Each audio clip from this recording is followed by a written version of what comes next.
We're going to tackle that Maxx Air Fan and see if we can get it done while the sun is setting. And I am having a beer while I'm doing this because I'm going to need a shot of Dutch courage. it's hot and it's stressful.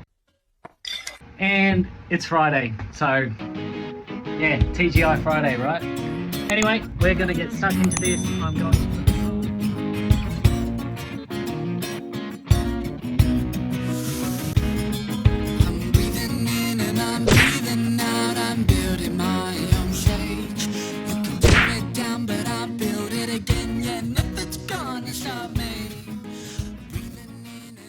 Anyway, we're going to get stuck into this. I'm going to put it right about right here. So this is something that is required for the government regulations in Australia, is to have one of these fans installed. It's $355, which is the same gap of this thing here, and I was hoping to put some timber frame around it, but I am not sure if that's going to work out. Maybe I'll just be fixing into the steel. We'll see what happens, but this is where it's going, and maybe I just shouldn't be having a beer while I'm cutting a hole in the roof. I agree, buddy.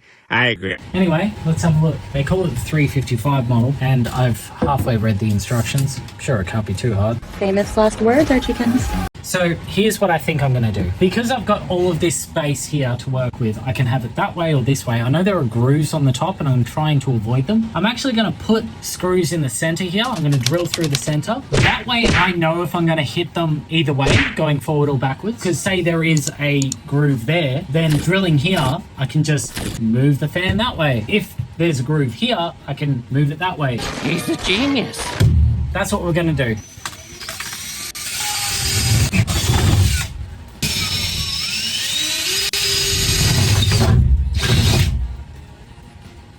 All right, let's have a look.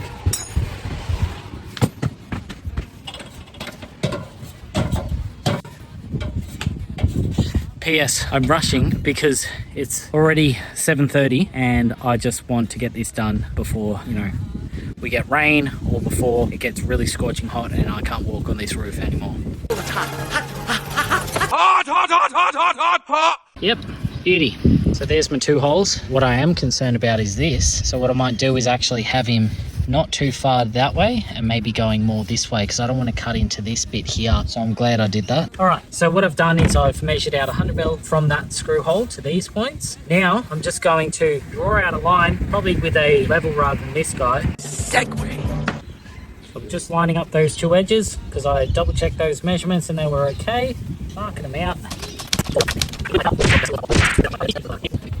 Alright, so we've got a metal cutting bit. I've also got my multi-grips so that I can grab it and prevent it from falling into the bus, or at least that's my plan. I don't know if it's going to work. I've never done this before. Amateur or professional?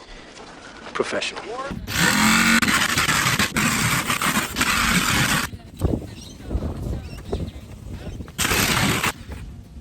There we go.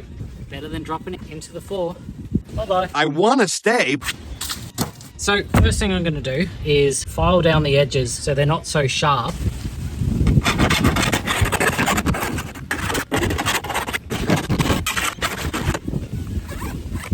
Bye-bye.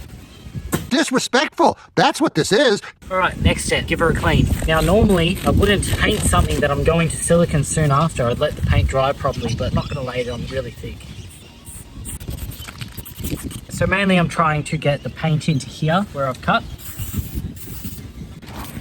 So I'm going to leave that briefly to dry. Childproof caps.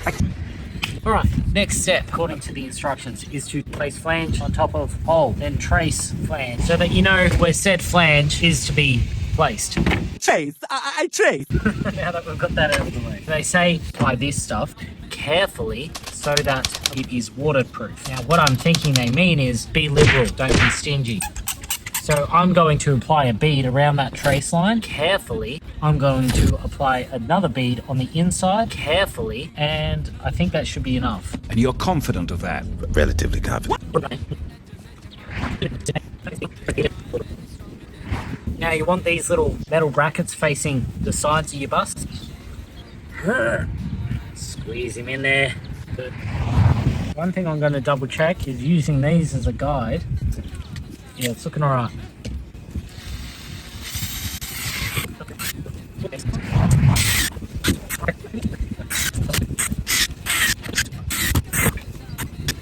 I'm gonna run a small bead around the rest of this just to make sure that it is filled up with silicone. Nice.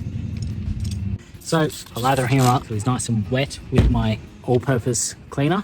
And then we got our 6mm measurement, which you can't see because it's not adjusting. But anyway, 6mm, and then we just run him up to it. Nice and clean. See?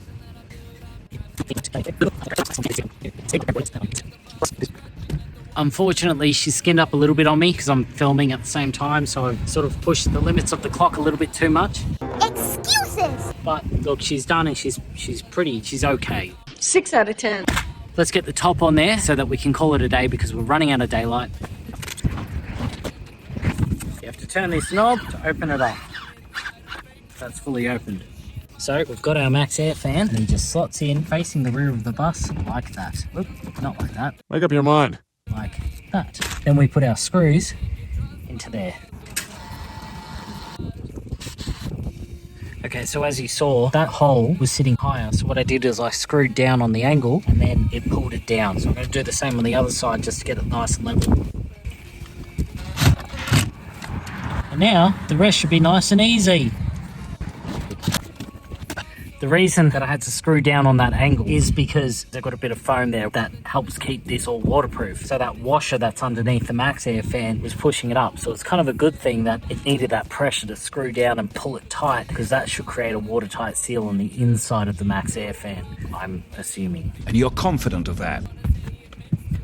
All right, so the breakdown is that was really easy to do. Why are you slurring your words? I thought it was going to be way harder than what it was. That was super easy. So good on you, Maxx Air Fan, and you guys should have no trouble at all doing it because it's super easy, especially with my little video on how to do it.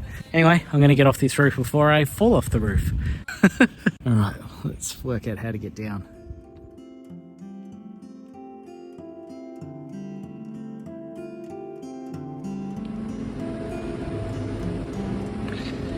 There's Bubs.